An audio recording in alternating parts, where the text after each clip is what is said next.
வணக்கங்க. இன்றைக்கி நான் ஒரு மிளகாவை பற்றி தாங்க சொல்ல போகிறேன். இது காந்தாரி மிளகாங்க. இந்த மிளகா சந்தன காந்தாரின்னு சொல்லுவாங்க, புல்லட் காந்தாரின்னு சொல்லுவாங்க.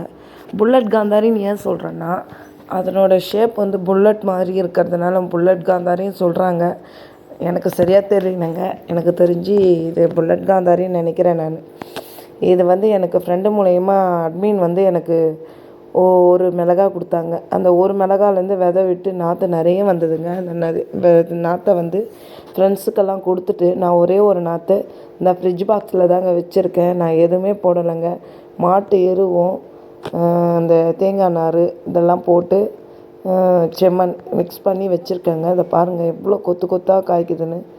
எந்த உரமும் கொடுக்கறதில்லைங்க. அரிசி கழுவுன தண்ணி மட்டும்தான் கொடுக்குறேன்.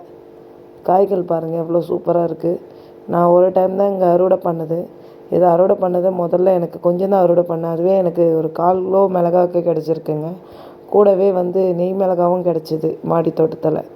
இந்த மிளகாவையும் நான் மோரில் உப்பு போட்டு ஊற வச்சு மிளகா வத்தல் மாதிரி ரெடி பண்ணிட்டேங்க. இந்த மிளகா வத்தலை நம்ம மோருக்கோ கூழுக்கோ கடித்து சாப்பிட்டோன்னா செம்ம டேஸ்ட்டாக அடி தூளாக இருக்குங்க. நீங்களும் அந்த மாதிரி சம்மருக்கு இந்த மாதிரி மிளகா ட்ரை பண்ணி பாருங்கள். சூப்பராக இருக்கும். பிடிச்சிருந்தா லைக் பண்ணுங்கள். மறக்காமல்